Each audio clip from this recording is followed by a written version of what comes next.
Vamos lá. Ok.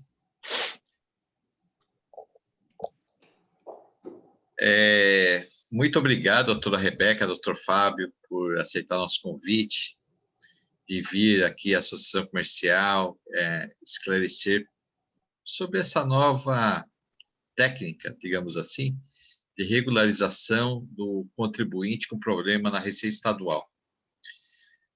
A doutora Rebeca e o doutor Fábio são procuradores do Estado de São Paulo. Vou fazer a apresentação formal deles. Doutora Rebeca Correia Porto de Freitas, procuradora do Estado, assistente da Procuradoria Fiscal da Capital, especialista em Direito Processual Civil pela Escola Superior da Procuradoria-Geral do Estado. Dr. Fábio Augusto Daher Montes, procurador do Estado, assistente da Procuradoria Fiscal da Capital, especialista em Direito Administrativo pela Getúlio Vargas. Como vocês veem, além de autoridades do Estado, eles são acadêmicos também, têm conhecimento acadêmico, e o que é muito interessante. E o problema que se tem nós temos uma inadimplência relevante dos contribuintes, seja físico estadual, federal, municipal, e há uma dificuldade de regularização da situação, principalmente quando ela vai para a dívida ativa do Estado, né? Então, nós temos o caminho tradicional, que é da execução fiscal, que é um caminho mais danoso, mais traumático, digamos assim, para todo mundo, tanto para o Estado, para o fisco, que tem dificuldade de, enfim, de ir atrás do recurso que é dele, né? Como do próprio contribuinte, que tem dificuldade de adimplir os seus débitos, né? Então, se abre uma outra porta, digamos assim, claro que com o objetivo último sempre de diminuir litígio, mas também de reintegrar o cidadão ou contribuinte à regularidade fiscal. Então, nós convidamos a doutora Rebeca e o doutor Fábio, que são os responsáveis por essa nova via que se desenvolve no Estado de São Paulo, para que eles venham nos explicar, primeiro, o que é exatamente esse Instituto da Transação Tributária, segundo, a quem ele se presta mais preferencialmente, né? E terceiro, que é o mais importante, como é que a gente faz na prática? Como é que o contribuinte, o contabilista, que auxilia o contribuinte, o advogado, que auxilia o contribuinte, na prática, eles acessam esse canal e é possível obter a regularização fiscal por essa via. Muito obrigado mais uma vez, doutor Rebeca e doutor Fábio. A palavra está com vocês. Legal. Primeiramente, bom dia a todos.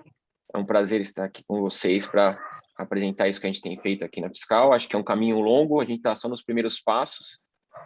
Como todo começo aí, a gente bate um pouco de cabeça, mas a gente vai achando os melhores caminhos aí.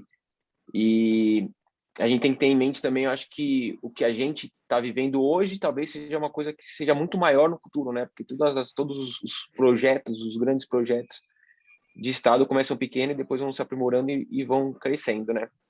Então, é um prazer estar aqui com vocês da Associação Comercial. Acho que alguns de vocês a gente já se conheceu lá no Codecon, e então talvez fique um pouco repetitivo, mas a ideia é apresentar primeiro as questões bem básicas da transação e depois dar uma detalhada em cada um dos itens, né? Mas apesar de ser um assunto meio chato, meio teórico, a ideia também é passar ao máximo da nossa prática aqui, ser alguma coisa, ser mais uma conversa do que uma exposição formal, né? Porque a ideia é a gente fazer isso daí para frente, não ficar discutindo teoria. E eu trabalho lá com a Rebeca aí na Procuradoria Fiscal, somos vizinhos aí do centro, estamos bem pertinhos, e a gente é assistente lá da Procuradoria Fiscal. Então, cerca mais ou menos de 50% das transações aqui do Estado passa por nós. Então, depois conforme a gente for apresentando a transação, a gente pode até ir contando alguns problemas práticos que a gente tem visto e, inclusive, sugerir para vocês os melhores caminhos. O Rê, quer falar um pouco de você? Vamos tocando. Oi, gente. Não, eu dei já um bom dia aqui geral, tudo bem? Queria agradecer o convite. Trabalho com o Fábio na assistência da chefia da Procuradoria da Capital. Né? Hoje, eu diria que a maioria das transações tributárias são analisadas pelo Fábio, mas eu dou ali o apoio, faço a substituição quando precisa. Ele é o nosso grande especialista. A gente tem tido muitos pedidos, alguns deferimentos. Então, a gente gostaria de expor para vocês, como o doutor Roberto colocou, talvez seja uma via alternativa interessante para os consumidores, para os contribuintes, para regularização de débito, ainda mais nesse momento de pandemia, de crise, naturalmente uma crise econômica. Vou deixar o Fábio iniciar, aí juntos vamos comentando, né, Fábio, os casos, os problemas e as dúvidas, né, se tiverem. Então, vamos lá.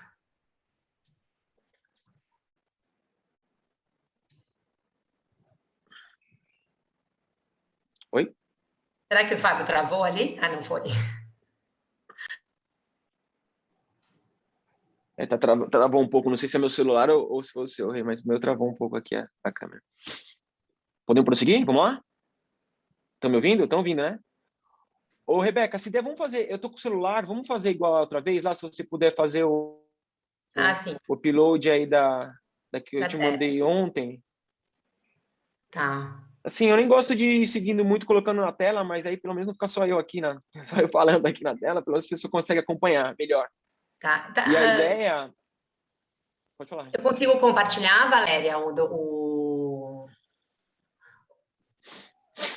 Valéria saiu. Eu não sei se eu consigo compartilhar aqui, peraí. Não, mas se não conseguir também não tem problema, eu vou falando aqui. Mas só se... Para não ficar só eu na tela, mas... Não, eu mando para ela compartilha. Mas deixa eu tentar aqui. Valéria, desbloqueia a Rebeca e o Fábio. Tá? Vocês podem fazer a apresentação. Então tá, deixa eu só tentar achar aqui e passar para cá. Tá, vocês estão como condições, aí vocês conseguem fazer a apresentação. Tá. Se você não quer que eu vá falando, depois você vai com falando, calma aí. eu vou achando, porque é atualizada, né? Eu vou pegando. É o que eu te mandei ontem. Aí você sabe, né? Você já acompanhou e depois você chega na parte que eu tô. Tá. Então, até tem um lado bom, não tem apresentação, que talvez as pessoas se sintam mais à vontade de interromper e conversando, porque acho que essa é a ideia mesmo, né? Dar uma palestra, não. Mas a gente conversando e explicando todos os pontos para vocês e para a gente conseguir que o fluxo se dê da melhor forma. Então, eu queria começar falando o que é transação, né? Porque muitos não são da área do direito e nem sabem direito o que significa esse termo. Bom, transação é previsto no Código Civil, no artigo 840, e é um mero acordo que duas partes fazem com concessões recíprocas. O que são concessões recíprocas? Um tem direito a um valor e o outro tem direito a receber do prazo. Um cede um pouco o valor, é um exemplo, né? Só. O outro cede um pouco no prazo, cada um cede um pouquinho para chegar num bom termo e resolver a pendência jurídica. Isso daí, essa transação já é prevista desde pelo menos 2015 na Lei Orgânica da PGE, poderia transacionar. Salvo engano, também estava na nossa Lei Orgânica anterior, ou seja, não é um instrumento novo. Só que o problema é que a gente nunca teve segurança jurídica para fazer isso, né? E quando não tem segurança jurídica, as coisas ficam muito complicadas, por conta de controle, cobrando o motivo das decisões, já que não há regulamentação, as próprias pessoas responsáveis pela decisão, elas ficam com medo de decidir, né? Porque afinal tem uma responsabilidade ali. Então, eu já trabalhei em outras áreas, a gente sabe que, assim, principalmente no direito administrativo, a gente tem que vir a Constituição falar alguma coisa, depois tem que vir uma lei, depois tem que vir um decreto, uma portaria, porque senão as coisas não andam, né? Então, assim, a gente já tinha fundamento legal para fazer esses acordos, que era uma coisa geral, não relacionada somente à área tributária. Há acordos que foram feitos, não lembro especificamente da área tributária, mas agora, desde 2020, pela Lei 17.293, de 2020, a gente tem um fundamento legal específico para a gente transacionar débitos inscritos na dívida ativa, inclusive tributários, né? Eu vou falar mais para frente, que não são só esses tributários. E essa lei foi regulamentada pela Resolução PGE 27 de 2020 e pela Portaria Sub-G, que é a Subprocuradoria-Geral do Contencioso Tributário Fiscal, 20 de 2020. Ou seja, aquilo que eu tinha falado, né? Agora tem todas as normas possíveis aí para nos amparar para fazer essas transações. Então, qual que é o objeto dessa nossa transação fiscal? Apesar de transação fiscal, na verdade, a gente pode transacionar tudo que está inscrito em dívida ativa, né? Tributos, né? Impostos e taxas, inclusive multas não tributárias, né? Multas tributárias e multas não tributárias, porque muitas coisas são escritas em dívida ativa. Então, assim, e como acaba sendo tudo indo para a execução fiscal, então, por exemplo, tem multas do PROCON, né, que eu até vou dar um exemplo mais para frente, mas que elas podem ser transacionadas também. Então, grosso modo, é tudo que está escrito na dívida ativa. Então, a ideia é que quando a empresa vá fazer a transação, ela consiga regularizar todos os débitos que estão conosco, né, que não sei se todos sabem, mas a dívida, antes de ser escrita, a gestão dela fica a cargo da Secretaria da Fazenda, e depois de ser escrita, ela vem para a PGE. Então, agora a gente tem instrumento para regularizar toda a parte da dívida que está conosco aqui na PGE. Então, os objetivos são uma eficiência na gestão da dívida, né, da dívida ativa, né, que está a nosso cargo, um aumento da arrecadação, isso é muito importante para a gente, né, ou seja, aumento da arrecadação no presente, né, pega o que seria para arrecadar ao longo do tempo e a gente cede um pouco para arrecadar agora. E também um ponto muito, muito importante para a gente é a redução da litigiosidade. Porque, como sabem, o Estado, né, o Estado, grosso modo, né, a União Estado e Municípios, é um dos grandes litigantes aí no Poder Judiciário, é responsável por grande parte dos processos que estão correndo e, por consequência, também é responsável dessa morosidade toda que a gente tem ainda em alguns ofícios judiciais. Então, a gente tem que ter bem claro esses objetivos, porque eles têm consequências, né? Como, por exemplo, na redução de litigiosidade, a gente vai ver, não sei se eu coloquei aqui nos slides, mas, então, você não pode transacionar apenas uma CDA específica que está incluída na execução fiscal, já que um dos objetivos da transação é a gente reduzir a litigiosidade, a gente vai ter que incluir todas as CDAs dessa determinada execução fiscal para a gente transacionar aqueles débitos. Outra coisa, a gente só vai transacionar o que está ajuizado, né? Porque um dos objetivos é a gente reduzir a litigiosidade. E todos esses objetivos têm que ser vistos em conjunto. No caso específico da redução das dívidas não ajuizadas, não tem problema, né? Porque apesar de não estar ajuizada, ela pode vir a ser ajuizada em prazo curto. Então, acaba sendo impedimento teórico, mas na prática isso aí não tem problema para a gente, não. Então, pode passar, Ren. Aí a gente vai lá para as transigências possíveis na transação. Então, vamos lá. Então, a gente já sabe o que pode ser transacionado, que são todas as dívidas inscritas, né, que estão na PGE. Então, quais são as concessões, já que transação é feita de transações de concessões recíprocas, quais são as concessões que o Estado vai dar para o particular na assinatura dessa transação? Tem algumas possibilidades, então. Primeiro, a gente vai parcelar o débito, né? Vai poder parcelar o débito. Eu vou falar só genericamente agora, depois eu vou esmiuçar um pouco mais cada um dessas possibilidades. Substituição ou alienação de bens dados em garantia nas execuções fiscais. Então, isso é uma coisa que a gente tem, das coisas que a gente tem mais abertura. A gente consegue fazer acordos tanto nos bens dados em garantia, quanto na própria garantia se não tiver nada garantido em execução fiscal, a gente vai ter que negociar depois uma garantia na transação, e a gente também tem alguma possibilidade de alguma discricionariedade, né, de decisão aqui, porque a grande parte dos termos da transação são critérios e regras bem objetivas que a gente não consegue mudar, não tem muito o que fazer. Mas no caso das garantias, a gente tem um pouco de maleabilidade aí. Então, diferimento e moratória, né? Diferimento, que é a postergação do pagamento da dívida, moratória também, mas com algumas outras especificidades. Daqui a gente, na prática, não está vendo muito por hora, acaba sendo mais as outras opções. Mas, de qualquer forma, todas essas 3 primeiras opções, elas vêm em conjunto com desconto de juros e multas que são dados na dívida. O importante aqui é ficar claro que o desconto nunca é do principal, né? Nunca é do imposto. O desconto é dos acréscimos que incidem sobre esse imposto, né? Que são os juros, correção e multa, né? Então, tá bom. A gente já viu o que é transacionado, quais são os tipos de concessão que o Estado pode dar. Então, vamos ver um pouco agora quais são as vedações, né? O que não pode ser transacionado. Então, ó, não serão aceitos débitos não inscritos em dívida ativa. Por quê? Essa é uma lei voltada para a Procuradoria-Geral do Estado. Então, o que está a nosso cargo é só a gestão da dívida inscrita.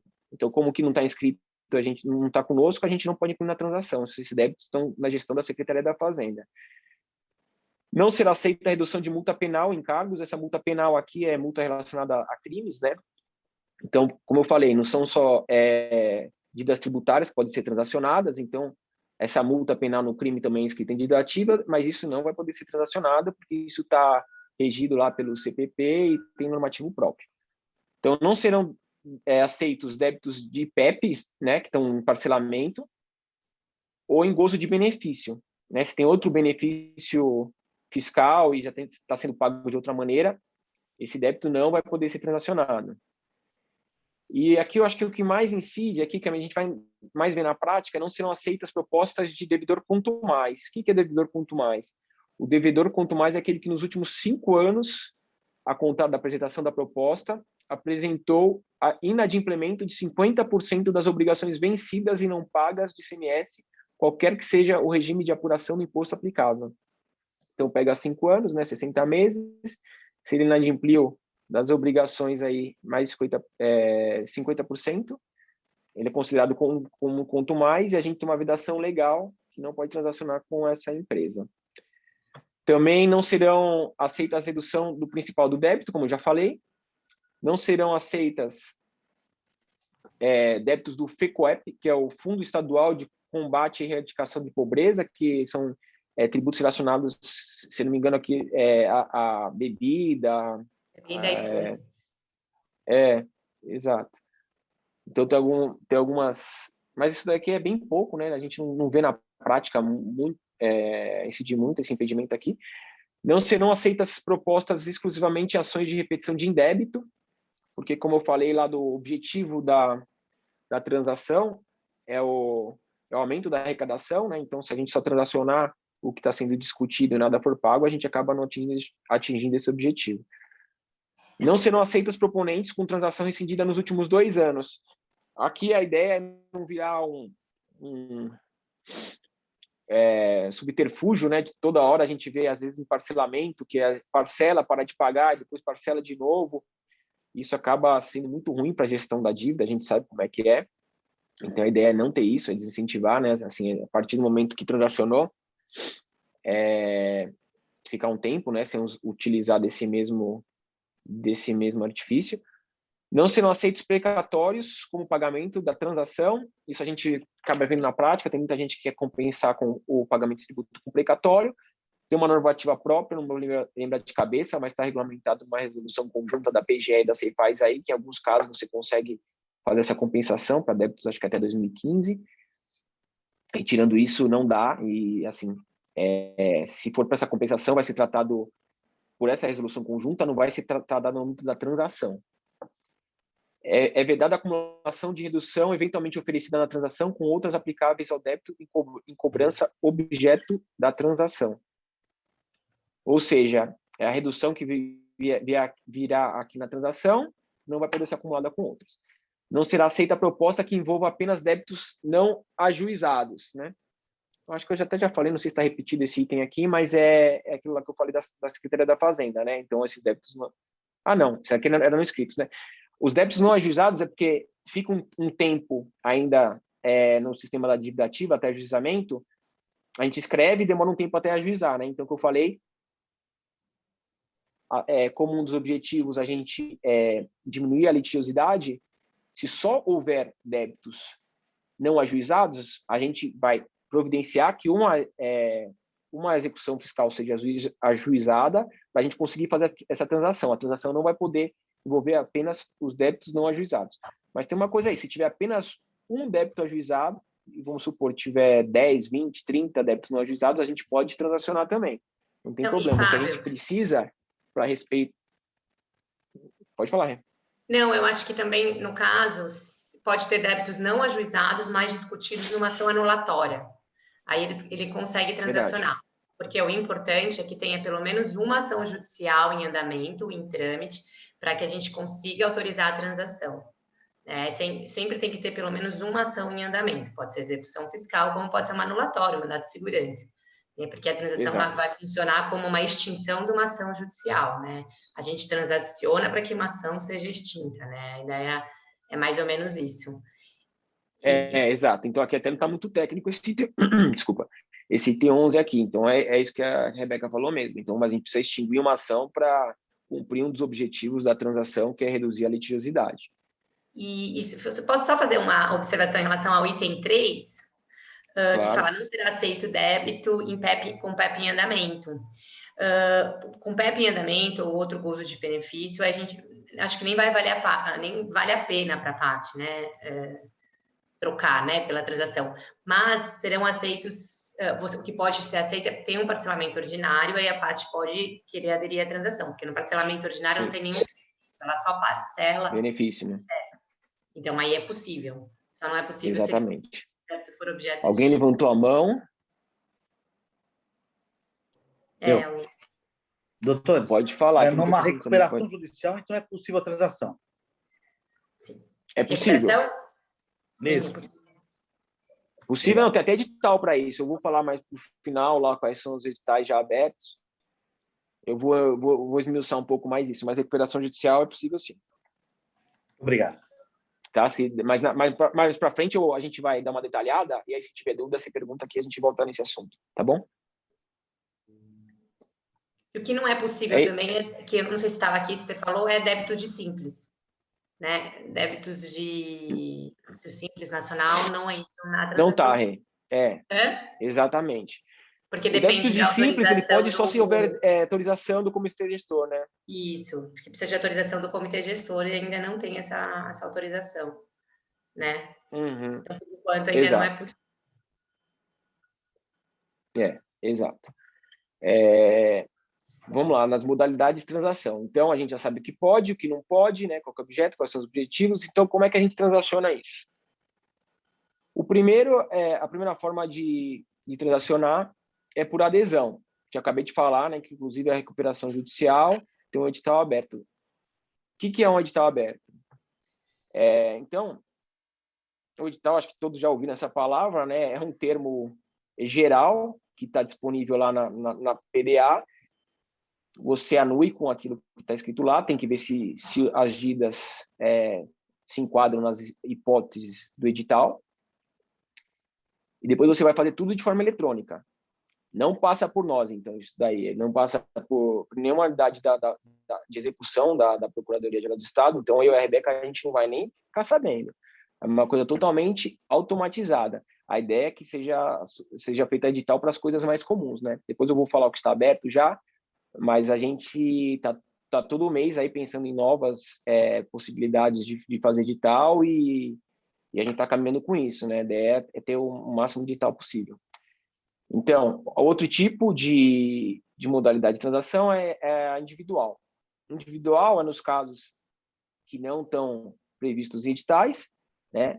Em caso de cobrança da dívida, por proposta do devedor ou da PGE. Então, tanto o contribuinte pode vir e protocolar um pedido de transação dos débitos que ele quiser, que estiverem inscritos para a PGE, ou a própria PGE pode ir lá e propor, você tem aqui não sei quantos débitos, tal, tem uma condição aqui favorável para você, se você fizer uma transação, se você aderir e tal, a gente discute isso.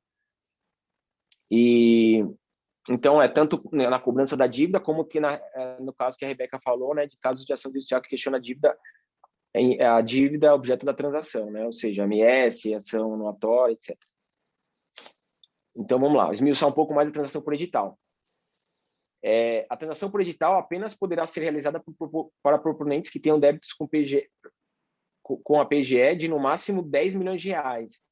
Então, todos os editais que estão hoje abertos, se superar esse valor, tem que vir para a transação individual. Então, a recuperação judicial, que hoje está aberto, quer dizer, acabou de se encerrar, mas depois eu falo mais disso. Se o valor que a empresa dele for acima de 10 milhões, não é que não vai poder transacionar. É só que tem que ser feito um pedido individual, e aí sim vem para mim e para a Rebeca, ou para as outras unidades da PGE, né? Para mim e para a Rebeca aqui na capital. E como eu falei, quem estiver contemplado em transação por edital não pode propor transação de forma individual. Então, como que é o fluxo dessa transação por edital? A publicação do edital com todos os seus requisitos está previsto no site dividativa.pge.gov.br/transação. Está no próximo isso. A adesão será realizada pelo site, como eu falei, bem com o processamento do seu termo de adesão e emissão das GARES. Então, é tudo automatizado. O pedido de renúncia das alegações judiciais de existência dos recursos sobre causas relativas a esse débito deve ser protocolado nos autos, e a cópia em PDF deve ser protocolada por meio eletrônico no endereço eletrônico da unidade da PGE que cuida daquele processo. Eu acho que eu não cheguei a falar disso, porque um dos requisitos da transação é que a parte, o contribuinte, desista de todas as ações, recursos, etc., que discutem aquele débito, né?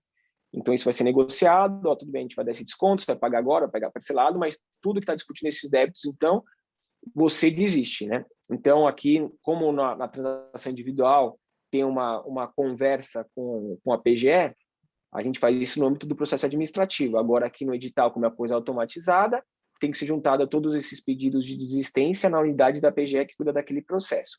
É um pouco diferente. Então, é basicamente isso. A transação por edital é bem fácil, é só ver se o seu caso se enquadra naquele edital e seguir os passos que estão lá na dívida ativa.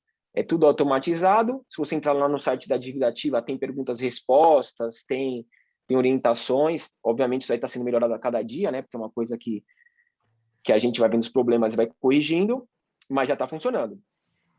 Então, não tem um grande segredo. Vê o edital, vai lá e faz tudo automatizado. Aí a segunda possibilidade é proposta individual.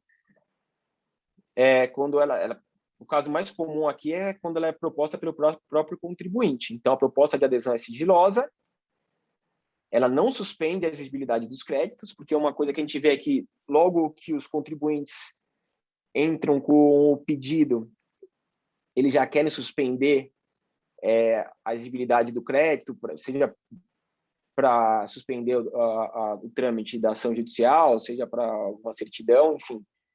A regra é que não suspende, só que isso não impede que, no caso específico, se tem a justificativa para tanto, tem algum o caso, a transação estiver avançada, a própria PGE concorde em pedir conjuntamente ou individualmente a suspensão do trâmite daquele processo específico. O que quer dizer aqui nesse item 2, então, é que não é automática a suspensão da exigibilidade dos créditos, mas a suspensão do trâmite processual específico, se for o caso, né, vai ser analisado caso a caso, e já houve casos que isso aconteceu, a PGE anuiu ou pediu a suspensão do processo. Então, os processos incluídos na transação individual poderão ser suspensos por prazo certo para cumprimento das condições de diligências determinadas pela PGE. É isso que eu acabei de falar, né? A formalização da transação constitui confissão dos débitos transacionados. Então, no termo de transação, vai falar que tudo que está lá, a parte está de acordo e não pode mais discutir. O parcelamento e diferimento moratório deferido suspendem a exigibilidade dos créditos transacionados enquanto perdurarem. né? Então, isso aqui é quando a transação, a diferença aqui é quando a transação já foi formalizada. Então, quando está negociando, não tem a suspensão da exigibilidade, depois de formalizada, por evidência, suspende a exigibilidade. Então, a empresa passa a não ter nenhuma restrição mais. Os débitos transacionados são extintos quando integralmente cumpridos os requisitos do acordo. Né? Também é uma coisa meio clara, né? Depois de, ou seja, né? Cumpriu o acordo, a gente cancela a CDA e regulariza a situação tributária da empresa. A adesão da transação implica a manutenção dos gravames decorrentes das medidas cautelares fiscais e garantias constituídas nas execuções fiscais até a quitação da transação. Então, aqui que acontece é o seguinte: nas ações, geralmente, por várias vezes, né, é muito comum ter as garantias, né? Então, as garantias têm que ser mantidas na execução fiscal, mas também tem uma garantia, se não tiver na execução fiscal, né, se não tiver nada garantido, tem que ter a garantia relacionada não à execução fiscal em si, mas ao termo de transação, né? Então, o que está querendo dizer esse item é que a gente vai manter alguma garantia, mas como visto lá no começo, uma das possibilidades de transação é a gente negociar o tipo de garantia. Então, vamos supor, eu tenho um imóvel, né, aqui penhorado, quero substituir por outra coisa. Então, isso daí a gente consegue, é uma das poucas coisas aí que a gente consegue ter uma maleabilidade aí para conversar. Então, obviamente, a gente não vai poder simplesmente abrir mão das garantias, né, é um requisito legal da transação que haja garantia, mas a gente consegue substituir, às vezes, chegar em uma garantia menos onerosa para o contribuinte. Bom, em termos bem gerais, era isso da proposta individual, mas aí eu queria entrar um pouco no fluxo. Então, o devedor vai apresentar a proposta individual por meio de requerimento padrão disponível no site dividativa.pge.sp.gov.br. Então, é importante porque muita gente não usa esse pedido. Esse pedido tem várias informações que a gente precisa para dar andamento na transação. Então, o que acontece? O mais importante aqui é preencher todas as lacunas que estão nesse requerimento padrão e mandar exatamente aquilo para a gente, com todos os documentos também exigidos, porque eu acho que talvez, 50% das vezes, o requerimento ou não é preenchido ou não é preenchido adequadamente. Então, a gente perde um tempão, né? Depois, fazendo despacho, falando tudo que tem que ser juntado, sendo que isso daí tá escrito assim, com bastante clareza, tanto no requerimento padrão quanto em alguns outros itens lá do site da dívida ativa. Então, a gente acaba perdendo um tempo aí de besteira e coisas que poderiam ser resolvidas muito mais rápido, né? Então, parece uma coisa assim que não precisaria nem se falar, mas precisa, porque é muito importante para a gente que seja tanto utilizado o requerimento padrão quanto todas as lacunas, porque lá eles vão falar todas as CDAs que vocês querem transacionar, quantas parcelas vocês querem, porque às vezes a pessoa não preenche quantas parcelas, a gente fica em dúvida se o pagamento vai ser à vista ou se vai ser parcelado. Isso implica nos documentos que a gente vai pedir, na garantia. Às vezes o contribuinte não indica todas as ações relacionadas ao débito, isso também acaba gerando problemas, enfim. É importante seguir esse passo. Então, o pedido do contribuinte deve estar composto dos débitos que pretende transacionar, respectivas ações e execuções, garantias dos débitos e demais documentos previstos no artigo 39 da portaria sub-G CTF 2020. Aqui tem um rol de documentos. A regra é que todos esses documentos precisam ser juntados. A gente tem aí um parágrafo que foi incluído recentemente, porque assim, a instrução dos processos estava bem ruim. A gente também tem uma maleabilidade aqui nesse ponto de dispensar alguns documentos, mas a regra é que sejam apresentados todos esses documentos. Eu não vou ficar falando aqui que é um rol exaustivo, é grande, mas então, quando a gente na prática acaba dispensando os documentos, mas quando o seguro é apresentado uma garantia bem eficiente, né, e segura para a gente, como um seguro-garantia, uma fiança bancária, e quando o pagamento é feito à vista e também quando é regularizada todos os créditos, todos os débitos inscritos em dívida ativa. Né? A gente usa mais ou menos esses 3 critérios para saber se a gente vai dispensar ou não os documentos, né? Algum desses documentos. Isso não tem uma regra, né? Assim, geral e abstrata, que dá para aplicar para todos, então é uma coisa que a gente tem que ver no caso a caso, que dá para dispensar ou não, com base nesses 3 pontos que eu falei. Então, o pedido se apresenta... A gente também dispensa a garantia do débito e da transação, caso seja um pagamento à vista. Isso. Exato. E a gente não vai perder o tempo com a garantia ou analisando garantia se o contribuinte vai pagar à vista, né? Então por mais que o pagamento demore, sei lá, uns 30 dias, né? Não lembro exatamente o prazo, mas é isso. Então, volto lá naquela questão que está no requerimento padrão lá, né? Que um dos itens é como que pretende pagar o débito e às vezes não vem preenchido. Então, a gente não tem nem como analisar esses pedidos aí, porque dependendo de como vem preenchido, a gente vai para um lado ou para o outro, né? Mas é isso, se o pagamento for à vista, é o mais fácil para a gente, né? É mais fácil dispensar os documentos, não que vão ser dispensados só por isso, né? Como eu disse, também tem que ver todos os outros débitos da empresa e, enfim, outros pontos, mas esse é um ponto importante. Então, aqui tem uma regra meio chatinha, que eu vou ler só para vocês entenderem, mas assim, não tem tanta implicação para vocês. O pedido será apresentado pelo devedor na unidade da PGE que situar seu domicílio da empresa, né? Do estabelecimento matriz, ou no caso de pessoa jurídica com sede em outra unidade da federação, ou do principal estabelecimento paulista, com maior receita bruta.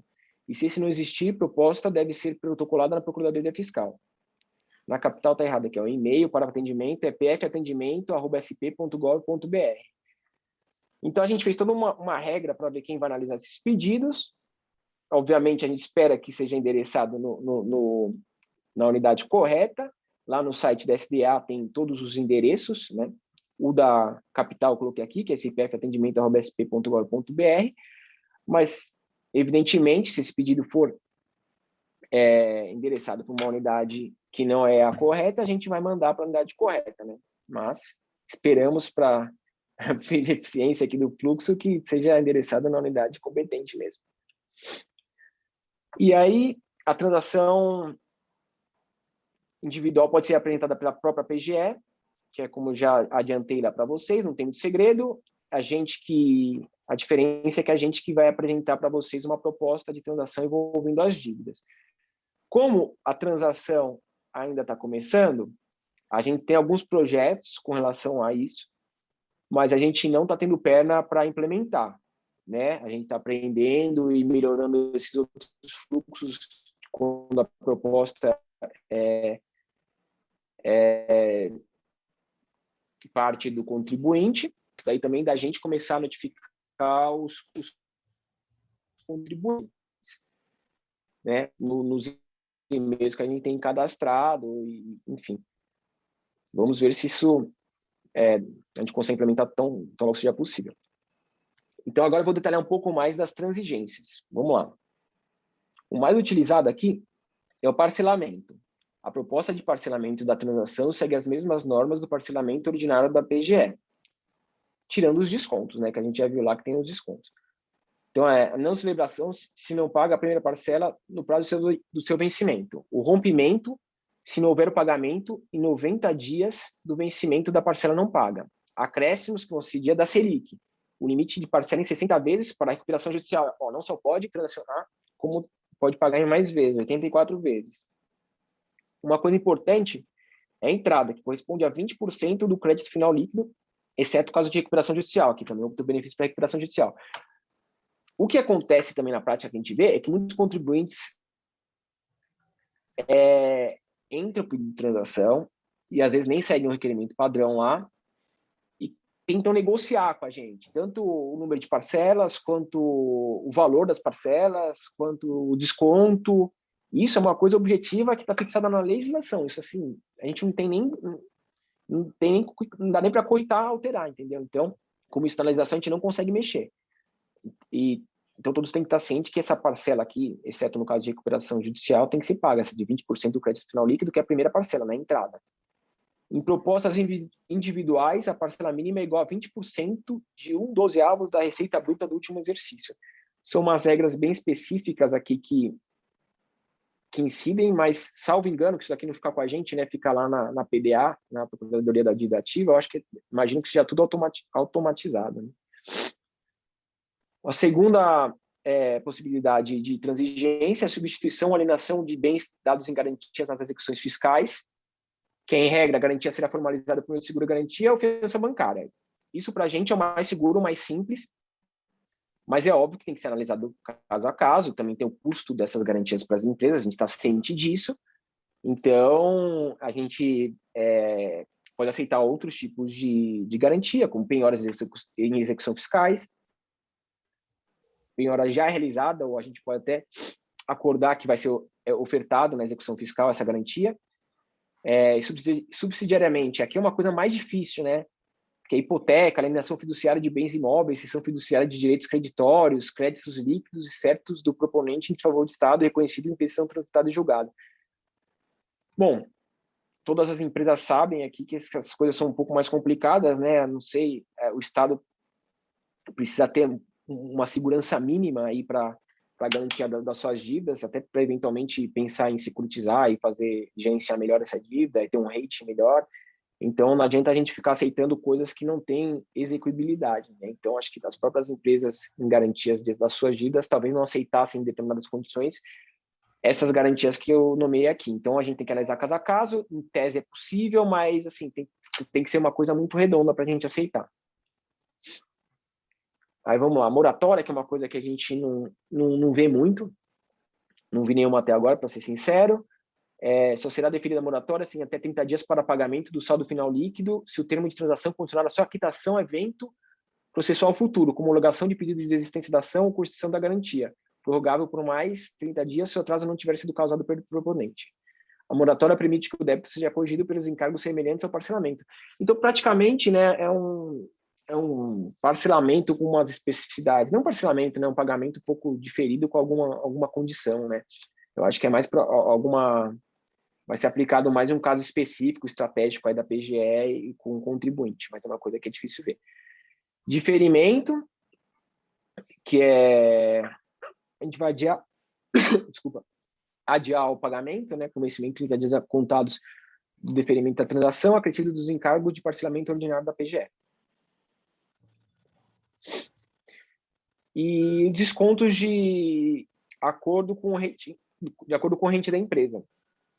Então, como eu falei, esses descontos aí, eles incidem, assim, não é que você vai escolher uma dessas transigências, né? Esses descontos vão incidir a partir do momento que você transaciona. Então, essa concessão é cumulativa, né? Como que esse rating, o desconto é feito de acordo com o rating da empresa? Como que esse rating é feito? Os critérios gerais: garantias válidas e líquidas para cobranças em curso contra o proponente. Histórico de pagamento do proponente. Tudo isso é levado em consideração para calcular o rating. Tempo de inscrição de débitos do proponente em dívida ativa. Capacidade de solvência do proponente. Critério usado para calcular o valor e quantidade de parcelas. Perspectiva de êxito do Estado na demanda incluída na proposta. Critério que ajusta o rating básico para o respectivo débito. Custo de cobrança judicial das dívidas incluídas na proposta, critério usado para calcular o valor e quantidade de parcelas. Ajusta o rating básico para o respectivo débito. Então, são vários critérios. Tem bem pouca subjetividade aqui, mas na prática, assim, o que a gente está usando mais são praticamente uma conta matemática, sabe? Não tem como ajustar também, né? Tem gente que também pede a transação, fala, eu quero o desconto do rating tal, mas não é assim, a gente não escolhe, né? Grande parte dessa conta está automatizada. Então, aplicado todos esses critérios, se vocês for... Não, e acho que no caso da recuperação, no caso das recuperações judiciais, né, das empresas em recuperação, elas automaticamente têm um rating D, não é? Isso. É o único rating que é automático. Tem editais que... Né? Ela vai... Exato, tem isso aí. Em editais, isso acaba acontecendo, né? Falar, todo mundo que se enquadrar nessas hipóteses fáticas, a gente vai conceder o rating presumido, né? Porque é tudo automatizado, então eu não sei se ficaria muito complexo, porque são muitas pessoas que aderem, né? Não sei se, apesar de ser uma conta talvez de sistema, são muitas pessoas, né? Muitas variáveis, não sei como funciona, então acaba presumindo o rating em determinadas hipóteses, né? Que você falou, né? Na recuperação judicial estava presumido, acho que o pior rating, que é o rating D, que é o que dá maior desconto. E é importante que as pessoas nos perguntaram lá no Condecon sobre a utilização do programa nos conformes, que também define um rating, tudo. Não tem a ver com o programa nos conformes da Secretaria da Fazenda. O rating da PGE, ele é baseado nos débitos inscritos, né? Afinal, a gente cuida das inscrições e do comportamento do contribuinte com aqueles débitos inscritos, que é o que nos interessa, né? Então, por isso que a gente não tem a ver com o rating da Cefaz, tá bom? Exato. Então, vamos lá. Recuperabilidade máxima. O rating A, média B, baixa C, e o D é praticamente considerado recuperável. São os créditos consolidados em proponentes, em recuperação judicial, extrajudicial, liquidação judicial, intervenção ou liquidação extrajudicial, e aqueles com CPF ou CNPJ baixados ou inaptos na Receita Federal. E então, acho que vai ter mais para frente, mas só para não deixar batido, os descontos são inversamente proporcionais aqui, né? Então, a recuperabilidade máxima tem menor desconto, né? Porque presume-se que a gente conseguiria cobrar a totalidade da dívida. Então, ao passo que irrecuperável tem um maior desconto, porque presume-se que se não fizesse a transação, a gente não conseguiria cobrar nada. Essa aqui é a lógica. Então, a classificação do rating é por CPF ou CNPJ base.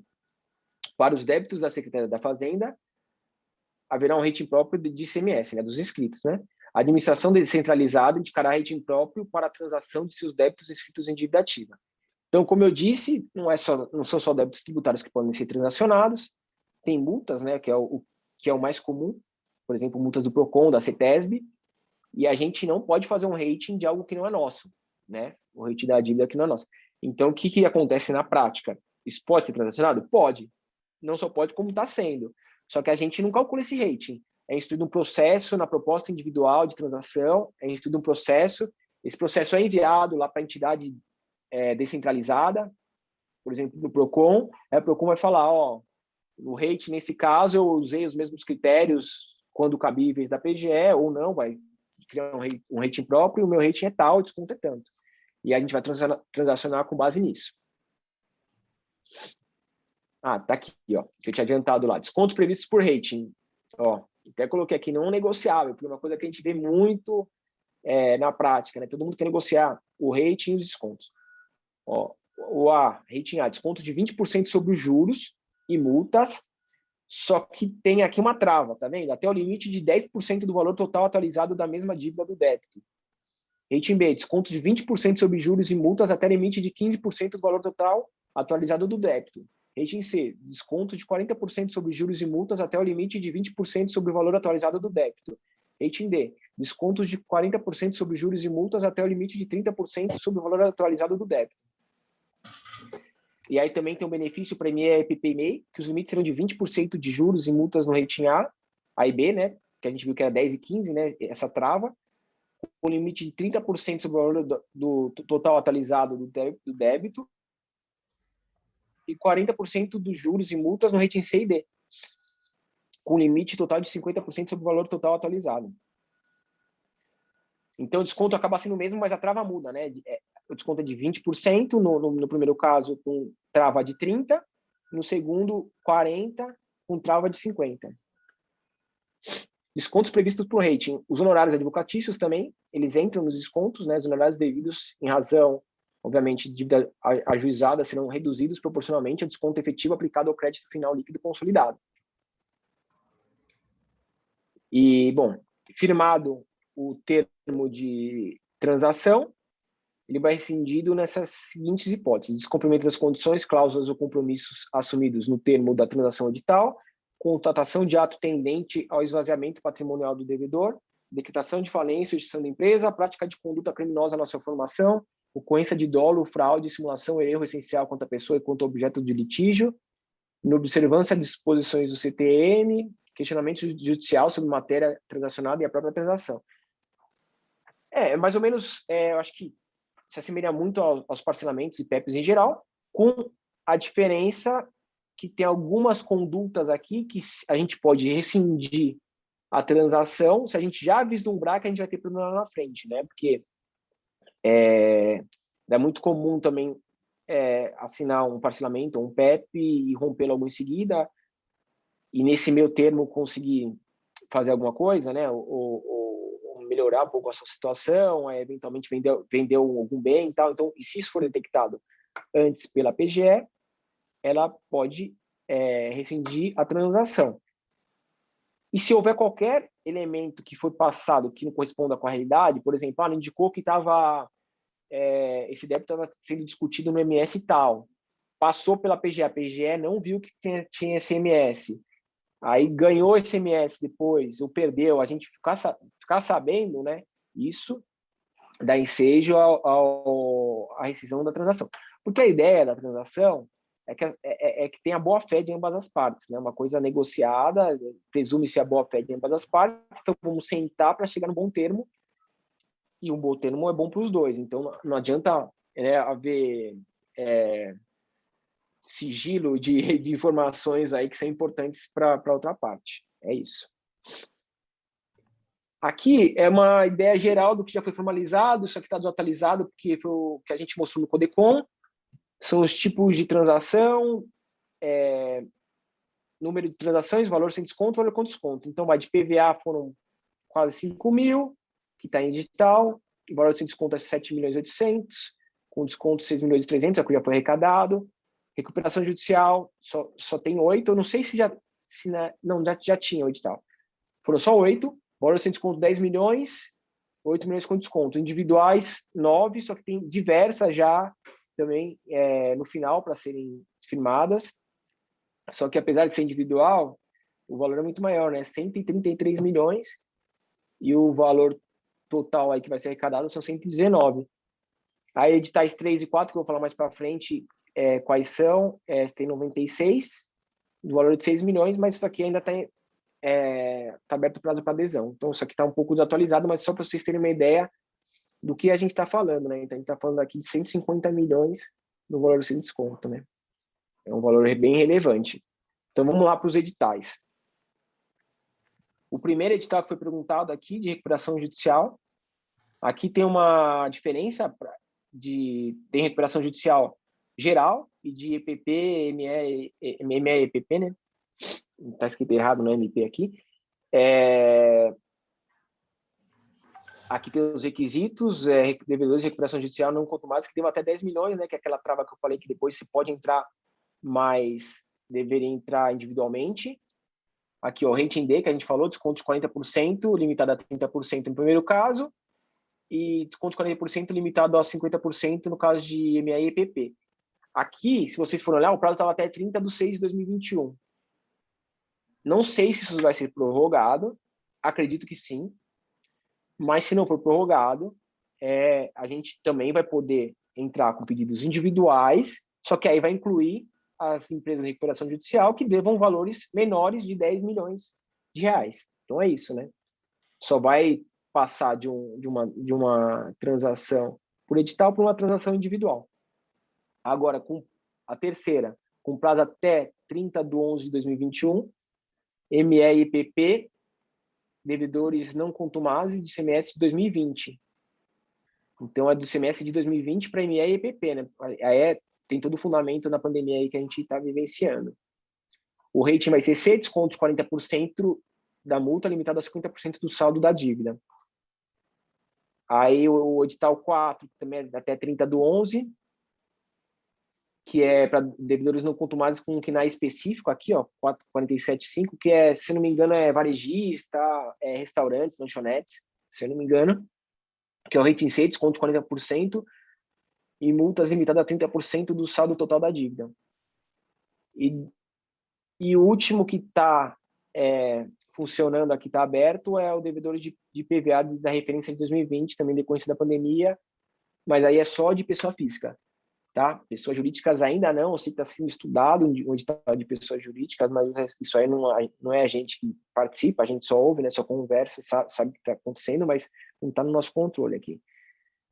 Então, as pessoas físicas podem transacionar IPVA de 2020, rating C, desconto de 40%, limitados a 50% do saldo total da dívida. Então, esses editais, aqui tem uma gama muito grande de como pode ser usado. Não sei se você deve conhecer, né, também no âmbito federal, a PGFN aí é bem criativa nos editais, bem específicos. É uma coisa, então, que está começando agora no Estado, a gente está aprendendo. Acho que a gente vai errar bastante aí até conseguir acertar em tudo que a gente tem que acertar, porque assim, o caminho é longo, tanto das transações individuais quanto das transações por edital, né? E fora que a gente, muitas vezes, por exemplo, na transação de edital, a gente depende de sistema, e sistema, vocês sabem que criar é difícil, a gente já teve, inclusive, transações que a gente não, o sistema deu erro, a gente teve que fazer manualmente a transação, mas a gente está disposto a fazer isso para fazer a transação funcionar. Em linhas bem gerais, acho que era isso. Eu queria passar para vocês mais o fluxo, né, e a base de tudo. Óbvio que tem coisa faltando aqui, porque é uma regulamentação super detalhada, então pode ter fugido algo, mas acho que o cerne aqui da transação, acho que a gente conseguiu apresentar aqui para vocês. Então, eu quero agradecer e me colocar à disposição aí, se vocês tiverem alguma pergunta, e, enfim, para a gente conversar mesmo, bater um papo aí. Quer falar alguma coisa, Rede? Por final, é isso mesmo? Espera aí, um minuto. Eu estou tentando tirar o compartilhamento aqui, eu não consigo. Apresentação. Não, vamos abrir para ver se tem alguma dúvida, se a gente consegue ajudar de alguma forma. Eu não estou conseguindo não compartilhar aqui. Alguém tem? Alguém quer falar alguma coisa? Tem alguma dúvida? O Jorge, acho que levantou a mão. Eu acho que o pessoal pode ir falando, viu? Aqui é mais um bate-papo mesmo. Pode cortar, aliás, abrir o microfone e falar. Bom dia a todos. Obrigado, doutor Fábio, doutora Rebeca. Eu estou hoje representando o presidente do SESCOM São Paulo e seria muito importante para nós, se fosse possível, algum material desse, para nós divulgarmos para os nossos associados, que tem aí um passo a passo, algumas coisas. Não sei qual é a possibilidade disso, porque se nós disponibilizarmos para os contadores, acho que vai facilitar também aí o processo prévio de vocês. Então, não sei qual que se é esse material ou a gente desenvolveria um exclusivo para isso, mas vocês contar à disposição de vocês também para ajudar nessa divulgação, para facilitar o trabalho aí prévio, né? Tá bom? Acho que esse material, mas a gente poderia, né, Fábio? Eu já tinha falado na reunião do Codecom que eu passaria algo mais mais um passo a passo mesmo. Eu vou tentar agilizar isso e eu divulgo para o doutor Humberto, que repassa para vocês. Algo que ajude, né? Algo bem objetivo. Porque normalmente, principalmente nas pequenas empresas, está sempre na mão dos escritórios de contabilidade. Então, ajudaria também para vocês. Obrigado. Eu tenho que conferir que a gente viu algum tempo, tinha visto algum tempo, sem voz, algum tempo atrás na PDA, eu não lembro de ter visto, mas talvez hoje eles já tenham criado já um passo a passo. Mas também grande parte aqui do que está na nossa apresentação aqui é só... Não, aí eu acho que a gente tem, não deixa de ser, né, um passo a passo, mas eu acho que se a gente fizer mais, eu penso mais por causa das pequenas empresas, que não tem, às vezes, um advogado, alguém, né, mais o contador. O contador, né? Tem essa relação, né? Sim. A gente pensa, eu penso. Beleza, pode deixar. Pode deixar, Jorge. Doutor Walter. Oi, Humberto. Bom dia a todos, doutor Márcio, doutor Humberto. Cheguei atrasado, me perdoem. Doutora Rebeca, doutor Fábio, eu já assisti a apresentação de vocês no Codecom, né? Então, mesmo chegando atrasado aqui hoje, alguma coisa eu consigo lembrar. Eu estou com a seguinte dúvida: quanto tempo demora para vocês apreciarem um pedido de transação individual?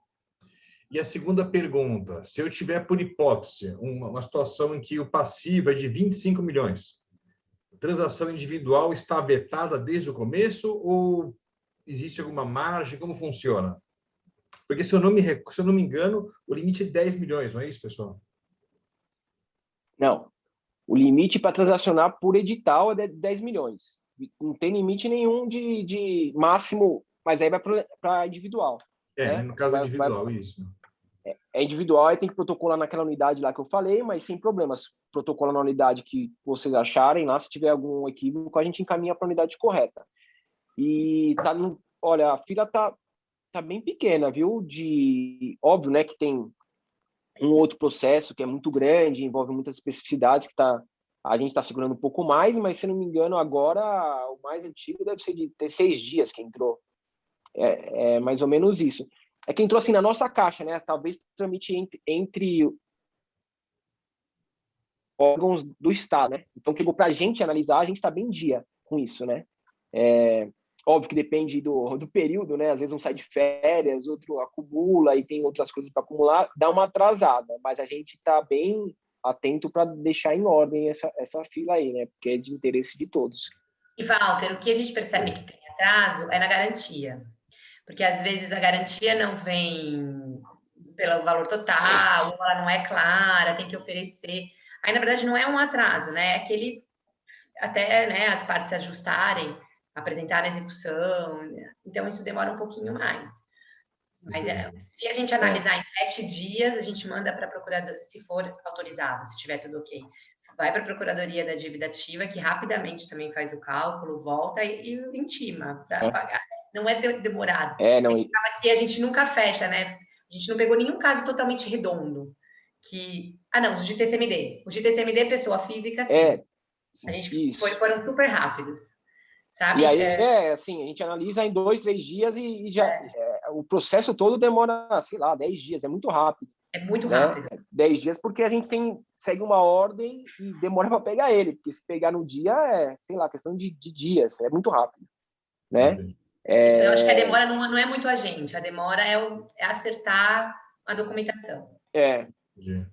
Eu falei da fila de 6, 7 dias. Desculpa. Não, só complementando, eu falei de 6, 7 dias para nossa análise, né? Não sei se você estava se referindo ao inteiro de transação, porque é o que a Rebeca está falando, que depende muito da instrução processual, né? É muito difícil a gente pegar alguma coisa muito redonda, e por isso que eu bati bastante naquele ponto de seguir os padrões, né? Os pedidos padrão, preencher tudo que tem que ser preenchido, porque às vezes vem um pedido de transação e não tem nem garantia, né? Obviamente que por exemplo, seguro-garantia não vai estar contratado, mas tem que estar indicado, né? Eu vou indicar realmente seguro-garantia, né? Então, eu já sei, eu vou analisar os documentos com base, partindo do pressuposto que vai ser apresentado seguro-garantia. Mas, às vezes, também vem no requerimento padrão, vocês vão ver que tem o padrão, né, da PGE, a apresentação de seguro-garantia, tanto que está no requerimento lá, a empresa, quando assina, fala, vou apresentar o seguro-garantia. E a hora que você pede, fala, não, mas não vai ser seguro-garantia, eu quero outra coisa. Então, esse meio de campo, às vezes, demora mesmo. Né? Porque aí você tem que notificar a pessoa, demora para responder, aí entra na fila de novo, entra para trás, né? Em último lugar para ser analisado. Mas se tiver tudo redondo, eu acredito que vai rápido. A menos que seja um caso muito grande, né? Envolvam muitos débitos, muitas ações, que a gente tem que entrar ação por ação, né? Verificar. Mas é isso. Porque pessoa jurídica, quando deve um valor substancial, nunca é redondo a situação, né? Então, tem advogados, tem substituição de colegas, um processo andou, outro não andou, tem garantia judicial não tem garantia em outro, entendi, realmente entendi. Perfeito. É que demora um pouco mais. Mas, olha, o Fábio fechou uma que foi notícia essa semana, foi notícia não sei que jornal, né, que saiu a transação da Multilaser. Valor, né? Valor, que saiu. O Fábio que levou, né, que fez essa transação da Multilaser, fechou em 160 milhões a transação. Foi uma transação lenta, né? Eles foram dos primeiros que entraram, né, Fábio? A gente fez em parceria com o Gaerfes até, né? Que eles que acompanham as ações, foi bem legal, foi bem bacana. Assim, a gente aprendeu bastante também. Que é isso, né? Também, ver umas coisas muito diferentes, a gente não tem um fluxo já pré-estabelecido, um caminho. Vamos fazer, se é assim, vamos fazer assado. Não tem, então a gente vai ter que ir construindo tudo, né? Então, a gente aproveita esses casos e para pensar e cria os fluxos, né? Então, às vezes, se chega um caso muito complexo, tem alguns casos lá parado mesmo, 2, 3, que a gente está esperando ver como é que a gente vai lidar com as especificidades deles, né? Então, aí demora mais, mas isso é uma coisa mais básica, assim, por mais... E aí não é uma questão de valor, entendeu? Pode ter valores altos, podem ter várias ações, mas a questão da complexidade do que está nas ações, né? É assim. Entendi. Não, perfeito. Bacana. Obrigado. Parece que o Geraldo também estava querendo fazer uma pergunta. Sim. Bom dia, Márcio. Bom dia, Humberto, doutor Fábio, doutora Rebeca e demais membros aí da sala virtual. Eu sou Geraldo Carlos Lima, estou presidente do Sindicato dos Contabilistas de São Paulo. E ratifico aqui o pedido do meu colega Jorge, né, para distribuir aí esse material para a gente também. E uma outra questão é com relação à oferta de bens em garantia. Eu gostaria que vocês dessem mais subsídios aí para a gente, por gentileza. Acho que o Fábio caiu, eu vou levar aqui. Não, bens em garantias a gente não teria... É que assim, o problema dos bens em garantia, a gente não tem problema nenhum em aceitá-lo. Tá? O problema é que a gente precisa formalizar essa garantia.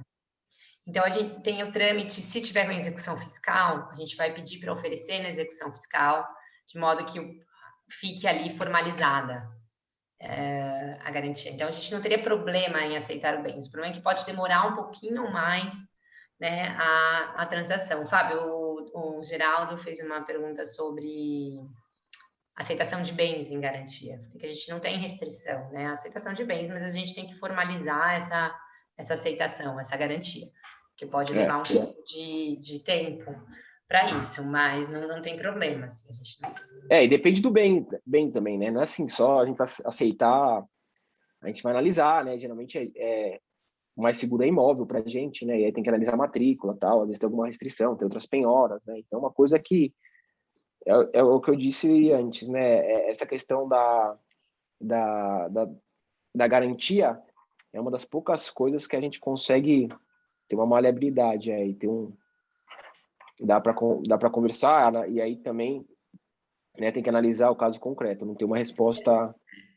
Eu peguei um caso, Geraldo, que o valor não era muito alto e a parte ela oferecia um imóvel, e era um imóvel de um dos sócios, não era um imóvel da empresa, e um veículo de valor alto, mas a dívida não era alta e o próprio imóvel já garantia, então eu aceitei, não vi problema nenhum. Então, acho que você vai trabalhar muito caso a caso. Era um imóvel sem nenhuma penhora anterior, sem restrições, não vi problema nenhum. E era de sócio, tudo bem, mas eu não vi nenhum problema em aceitar aquilo.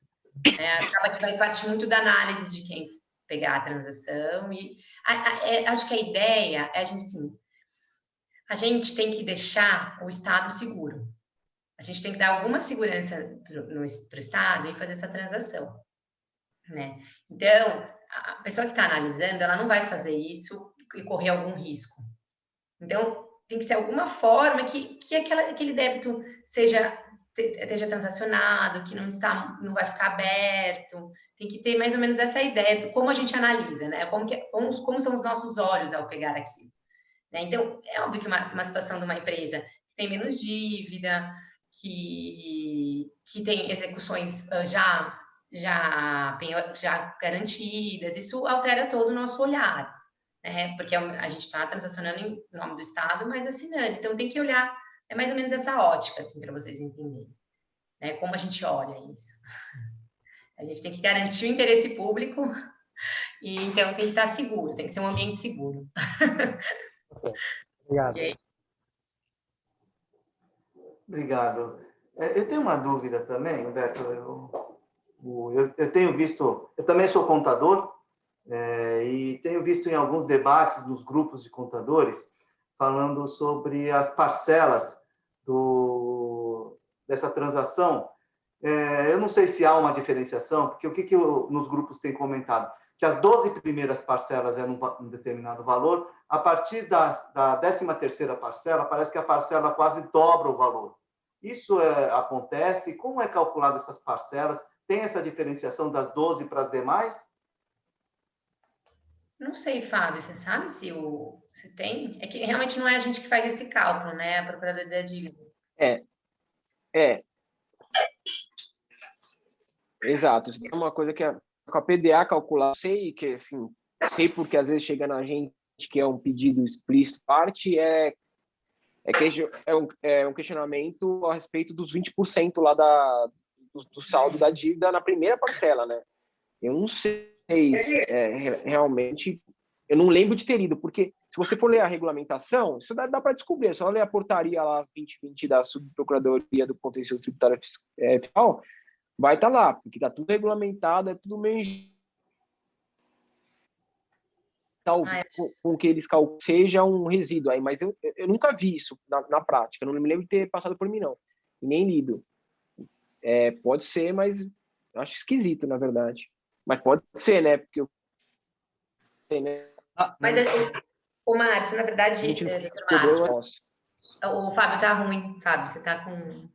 Tá falhando, né, ligação? Tá falhando. Tá ruim? Márcio, o que a gente pode tentar também fazer é olhar por quê, né? Perguntar para a Procuradoria da Dívida Ativa e perguntar como é que é esse cálculo das parcelas, né? Mas provavelmente é pelo que o Fábio falou, né? Desse residual de 20%, eu nem me recordava. Mas a gente pode perguntar e passar para vocês, porque... Sem com certeza tem um método.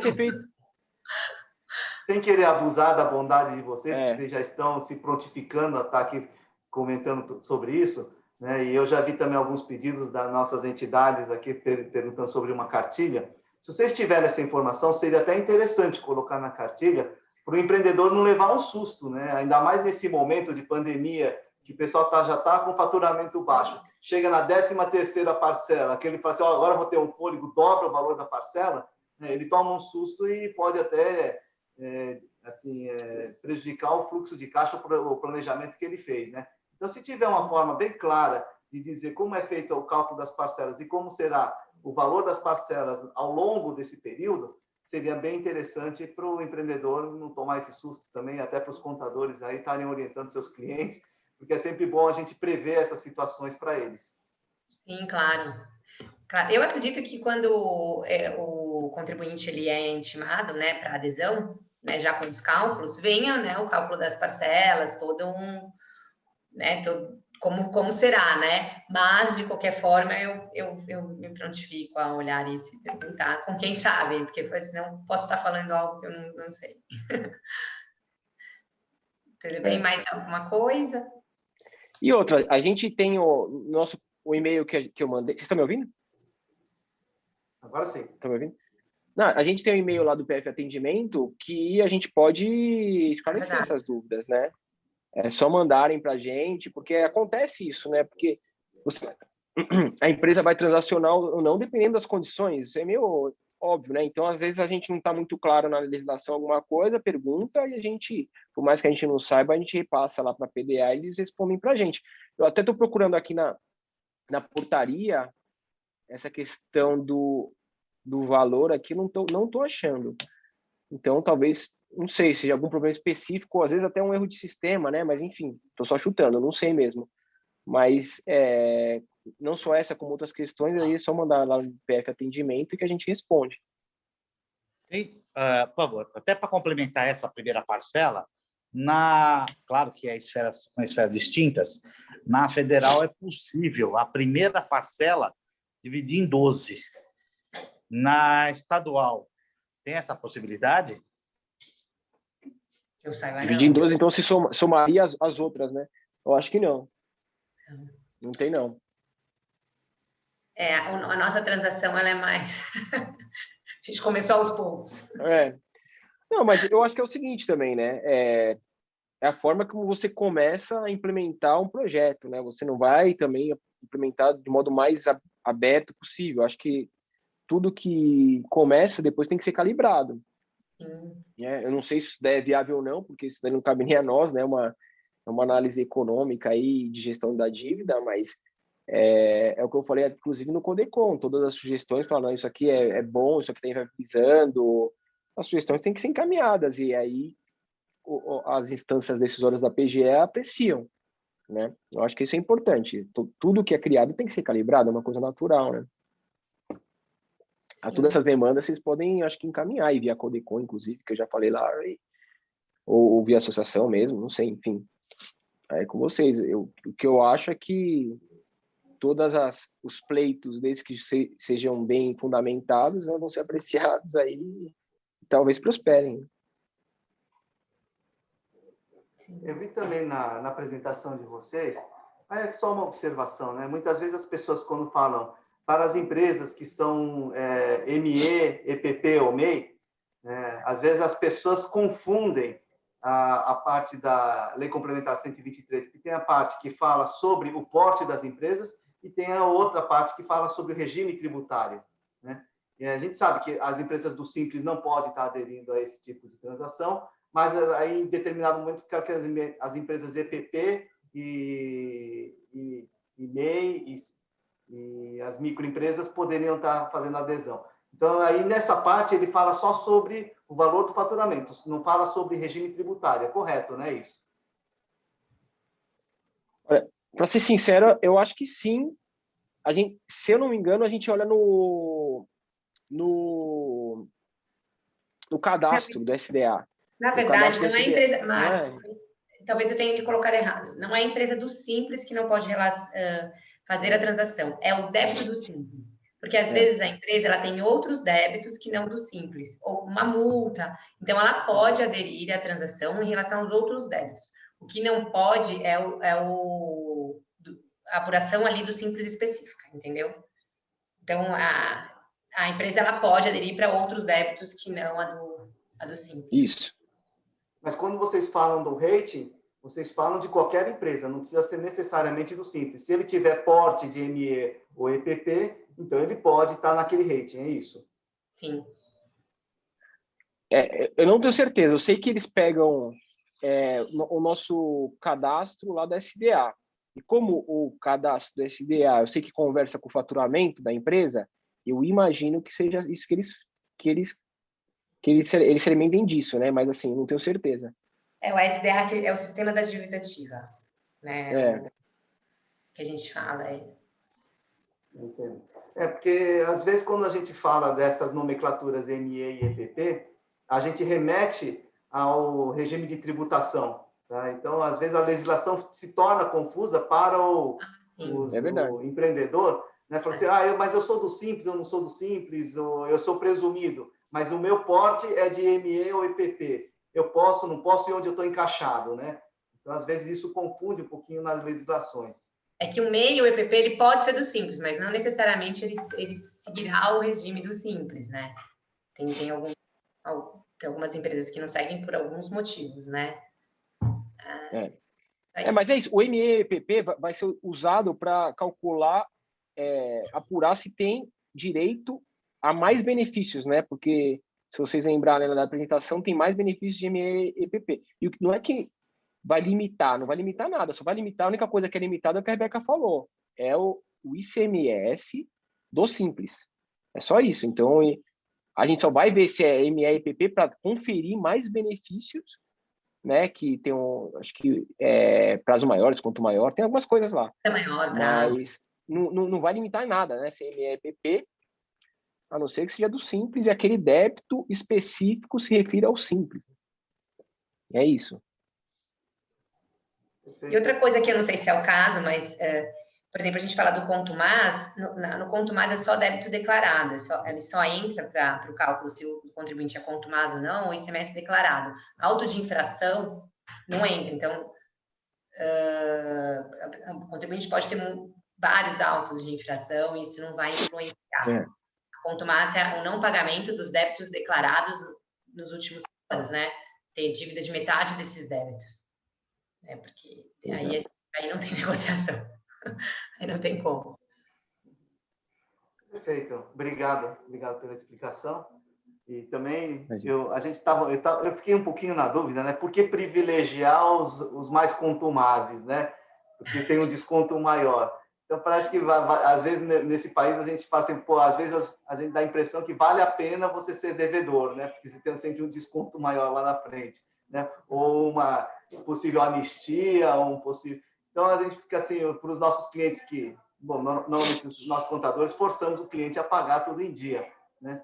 Aí, de repente, vem uma anistia, ou vem que o concorrente dele, que é um devedor contumaz, ele tem um privilégio melhor do que ele, que sempre batalhou para estar pagando em dia.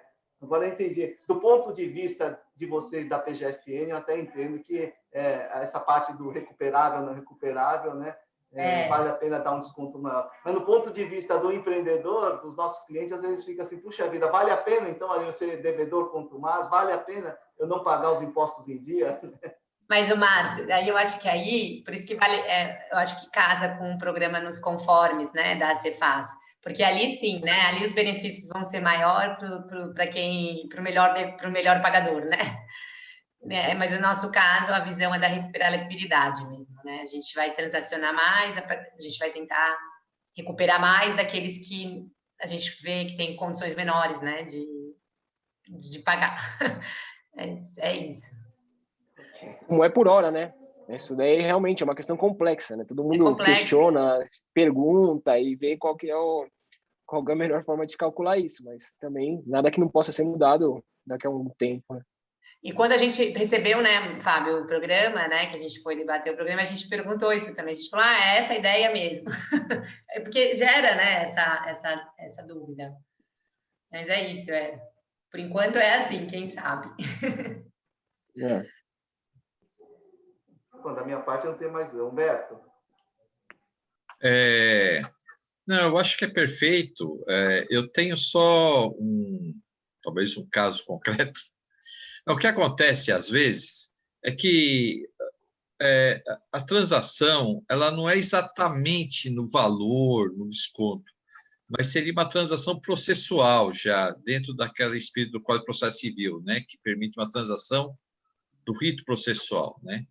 Então, uma coisa que me ocorre por exemplo, o devedor, ele pôs lá um bem a penhora, um imóvel, e ele perdeu os embargos, enfim, ele chega a essa conclusão que ele é devedor mesmo, vai ter que pagar aquilo, e ele tem aquele imóvel para pagar que está penhorado, né? O que acontece muitas vezes é que o imóvel, indo para leilão judicial, ele pega um preço ínfimo, né? E às vezes não satisfaz nem a dívida. Quer dizer, sai perdendo o credor e o devedor. Quem ganha é o adquirido imóvel, né? E talvez fazer uma transação onde você, de alguma forma, claro, garanta que o pagamento seja feito de juízo ou na própria procuradoria, mas que essa alienação do bem dado em garantia fosse feito ou promovido pelo próprio credor, que tem interesse em pegar um valor maior, ou pelo próprio devedor também, que tem interesse em pegar um valor maior, mas enfim, que não fosse feito naquele âmbito do leilão judicial, digamos assim. Eu quero isso na máfia do leilão judicial, para dar um nome mais popular, né? Então, são situações que me ocorrem de você preservar o credor e o devedor, maximizar o resultado da alienação, da expropriação, digamos assim, né? Porque senão acaba frustrando os dois lados, porque vende para a gente já tem situações aí, imóvel vale X, vai, 1 milhão. É vendido por algumas centenas de reais, aí, 150 mil, 200 mil, coisa do tipo.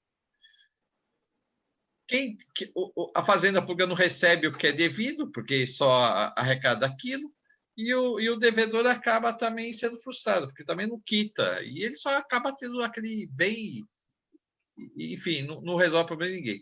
Então, talvez as transações, não simplesmente dando desconto, não sei se vocês estão entendendo, mas transicionando outras formas, e aí é caso a caso mesmo, é difícil de generalizar, né? Outras formas são as transações processuais, digamos assim, né? Eventualmente as partes concordarem em um terceiro perito, de confiança das duas partes. Eu sei que a Fazenda Pública tem dificuldade de recurso mesmo. A gente não tem caixa para pagar perito, não tem caixa para fazer isso, né? A gente pode até escolher, mas não tem caixa. E às vezes o próprio devedor concorda e fala, não, você determina a perícia, o devedor paga lá, e a gente faz composições, mas as composições no sentido ou de tornar mais célere o processo ou mais eficaz o processo ou a própria expropriação, né? Então, a minha sugestão fosse que também a Procuradoria viesse enveredar mais nesses... É uma coisa mais de advogado, menos de contador, mas fosse enveredar nessas questões processuais também e, eventualmente, até nas questões onde a fazenda pública é ré, né? Eu lembro que no CODECON levantou-se um problema que a própria procuradora lá, na época, ela levantou esse problema. Por exemplo, aquela situação da correção monetária, né, dos débitos da fazenda pública, que a correção monetária é Selic ou aquele índice próprio da fazenda pública, né? Então, tem algo para trás ainda que tem discussão e até a procuradora manifestou assim a situação. Falou, olha, a gente não pode transacionar porque a lei nos impede de fazer isso, na época, pelo menos, impedia, e a gente acaba perdendo em juízo, o que acaba sendo ruim para a fazenda pública, né? Para a procuradoria, até demora mais o processo, tudo vai terminar perdendo, né? Então, que tivesse situações, claro, esse negócio não pode ser genérico, né? Tem que ser especialistas, mas situações onde o débito já é reconhecido pelo Supremo, aquela questão de fundo, pelo STJ, ou pelo TJ, numas decisões reiteradas, né? E aí a Procuradoria tivesse possibilidade de certos limites, tal, fazer acho que sempre no jogo de ganha-ganha, né? Não é para a fazenda pública perder, mas para tornar mais séria a coisa, né? Para não se prorrogar tanto e ter possibilidade de ter transações também nesse sentido, né? E aí tem o sonho de consumo aí de todos os credores. E aí eu estou falando, enquanto advogado de funcionário público, que eu também sou, eu sou, assim, advogo para questões funcionais, né? Vocês são funcionários públicos, vocês sabem que o Estado, a União e o município, o Estado de São Paulo é um péssimo pagador, digamos assim, para o funcionário público, um péssimo empregador. Então, de vez em quando, ele tira uma vantagem lá do funcionário, o funcionário vai na justiça, e depois de 20, 25 anos, ganha aquilo lá. Mas ganha, mas não leva, né? E aí fica com a porcaria de um precatório que vale nada, ele vai morrer antes de acordo precatório. Acordo do dinheiro que significa precatório. Aí, naquele desespero, ele tem que pagar lá, ele vende aquele negócio no mercado, aí no mercado vai vender para uma merreca, porque o mercado também não pode fazer nada com aquilo, vai valer quase nada. Então, eu sempre falo o seguinte, se tivesse a possibilidade de transação fiscal do precatório e de alienação, o próprio credor do Estado, aí, no caso, o funcionário público, eu estou falando de professor, PM, funcionário mesmo, ele pelo menos veria, em vez de ver 20% do que ele tem de valor, ele poderia ver 80%. Claro que ele vende publicidade, tudo. Então, essa questão de aceitação de precatório com pagamento de tributo dá liquidez ao sistema, digamos assim. E quem sabe o Estado se torne um melhor patrão para os funcionários, logo que ele teria que arcar com esse pagamento. É só uma ponderação que eu tenho que fazer, mas é quase um desabafo. Mas vocês não precisam concordar comigo, não, porque vocês estão dos dois pontos. Vocês são defensores do erário, mas também, claro, que são funcionários. Mas para dizer que essa questão dos precatórios, de aceitação de precatórios para pagamento de débito tributário, ela seria algo economicamente falando, não juridicamente, economicamente, em favor do próprio funcionário, né? O funcionário realmente, no Estado de São Paulo, ele é muito maltratado, vocês sabem disso, e quem também conhece funcionário, conhece o sistema, sabe que o Estado não respeita muito a legislação, e aí o funcionário tem que ir na justiça, e demora muitos anos, até lá o governador já foi embora, já não é mais problema dele, nem do secretário, é problema de gerações futuras. E o funcionário, se ele for novinho, que nem vocês, ainda é capaz ele ver a cor do dinheiro. Agora, se for um cara da meia-idade, por exemplo, ele vai morrer antes, não vai ver a cor do dinheiro, com certeza. Mas, muito obrigado. Alguém tem mais alguma ponderação, alguma questão? Não tenho mais nenhuma e eu agradeço muito, foi muito útil, muito esclarecedor, vocês estão de parabéns. Certo, eu acho que o Dr. Walter levantou o dedo. Eu levantei, é só uma sugestão, doutora Rebeca, doutor Fábio. Essa necessidade do Estado ter garantia é muito curioso, porque o Estado tem uma legislação muito forte em benefício dele. Penso eu que o ganha-ganha é facilitar com que o contribuinte pague, né?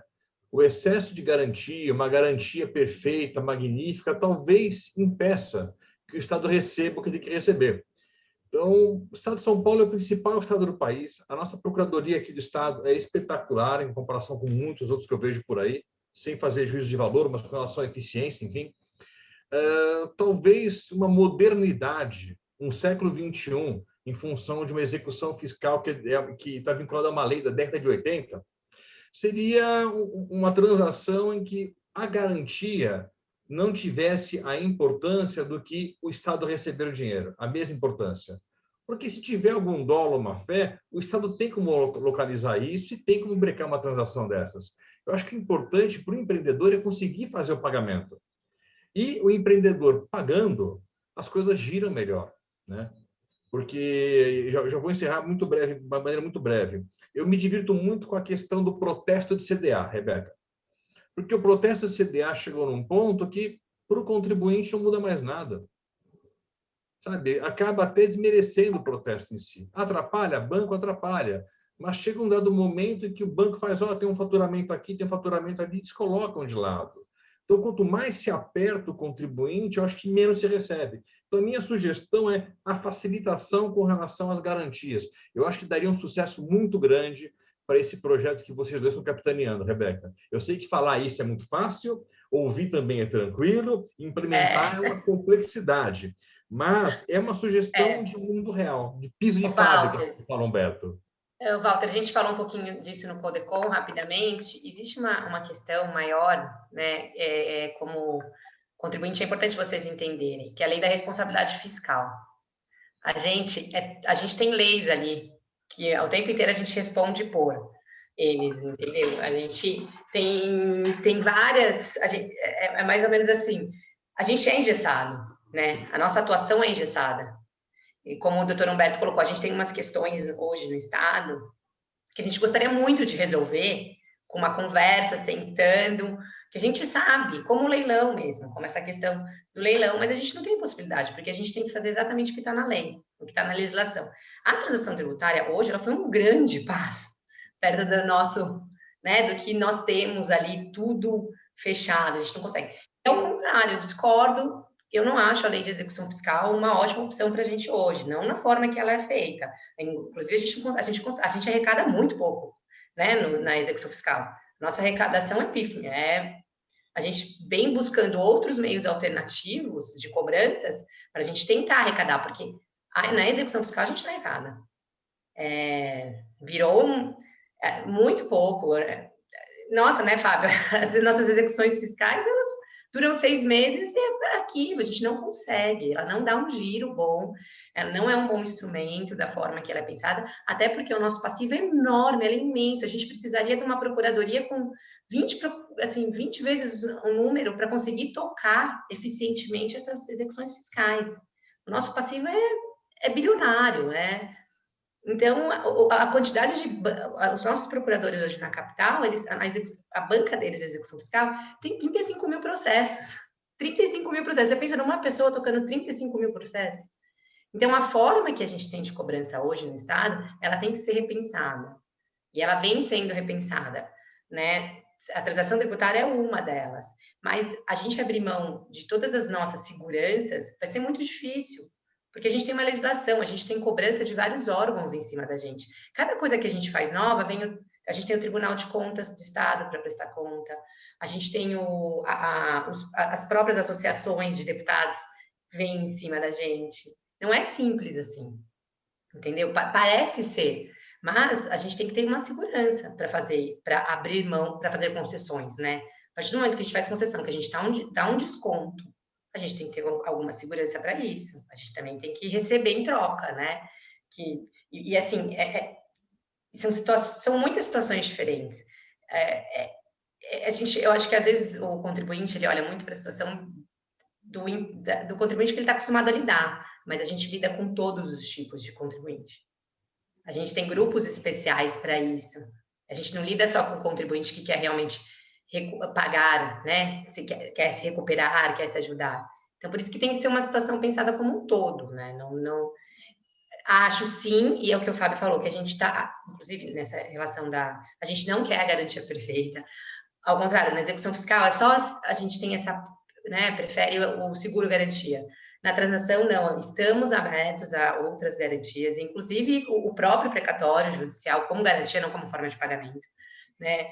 A gente está aberto, mas não tanto, né? A gente tem que ter um imóvel, né, que foi colocado, mas ainda não penso, assim, embora eu e o Fábio, principalmente o Fábio, a gente venha tocando a transação, o projeto não é nosso, né? O projeto é dos órgãos maiores da Procuradoria, nós somos a gente só executa, né?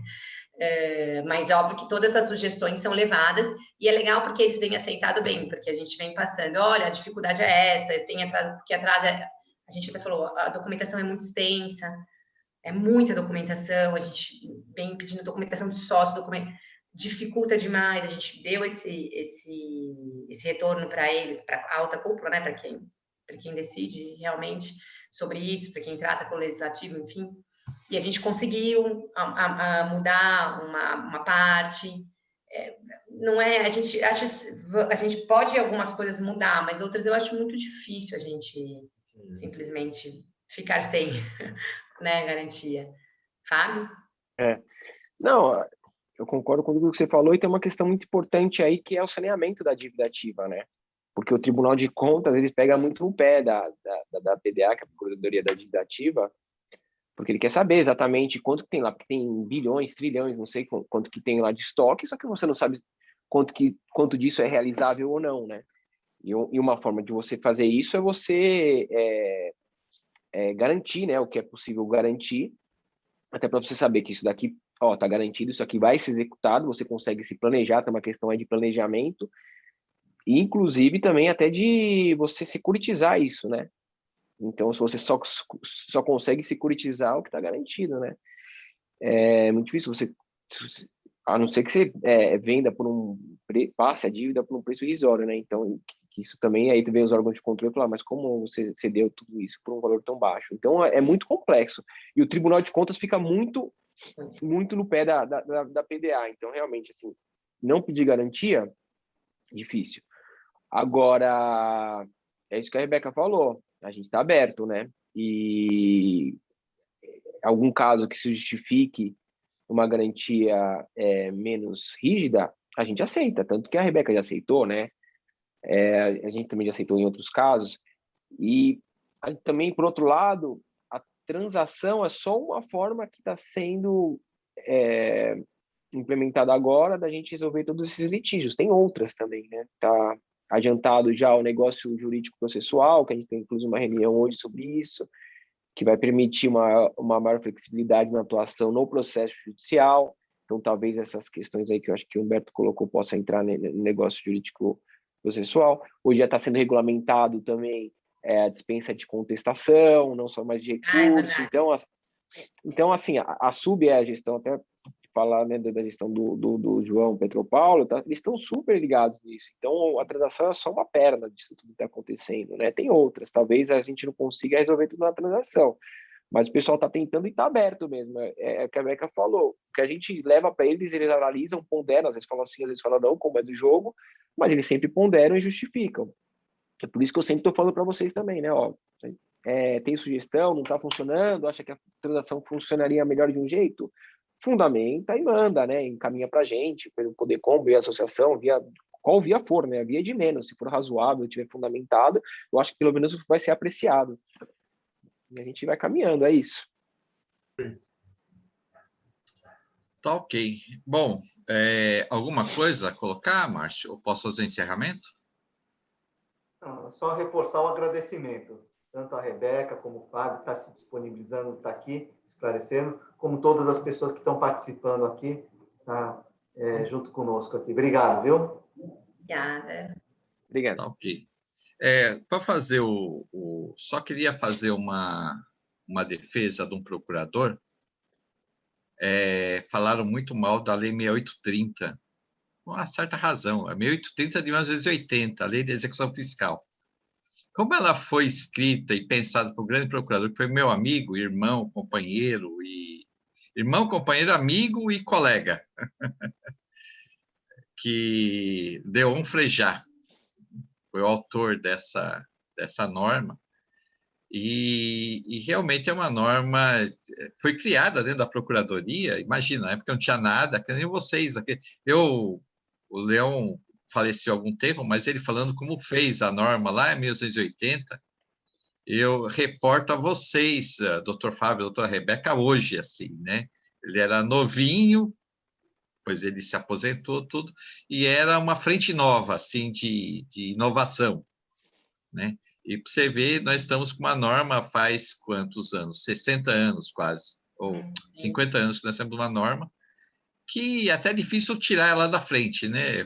Quer dizer, ela é uma norma bastante completa dentro dos seus defeitos, que agora aparece, claro, pela modernidade.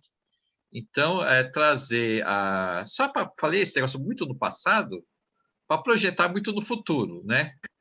Então, vocês estão nesse passo aí do Dr. Leon Frejá, que foi um grande jurista. A última vez que eu vi ele, antes de falecer um pouco, ele estava dando aula na TV Justiça. Realmente um grande jurista de capacidade reconhecida. Então é isso, eu acho que as coisas têm que ser evoluídas por degraus, por etapa, por andares, né? E esse é o novo andar, um andar que vocês estão desbravando, explorando, essa nova floresta, essa nova forma de encarar a recuperação do dinheiro público, da recuperação da cidadania, né? Da reintegração do inadimplente ao mundo dos negócios, que é muito importante, é fundamental isso. Então, parabéns pelo trabalho de vocês, parabéns pela iniciativa, conte conosco, precisar de alguma coisa da Associação Comercial, do Codecon, sempre estamos à disposição. E muito obrigado. A única coisa que posso falar é isso, por fim. Muito obrigado. Obrigada. Encerrada a reunião. Oi, né? A gente que agradece a oportunidade. E quando precisarem, eu vou... E fica aqui a minha tarefa de casa, mandar um checklist aqui dos documentos e para o Dr. Márcio olhar como é feito o cálculo das parcelas. Tá certo. Tá joia. Obrigada, gente. Tá bom, muito obrigado. Dona Obrigado, viu, gente? Estamos à disposição aí. Obrigada. Até mais. Abraço. Tchau, tchau.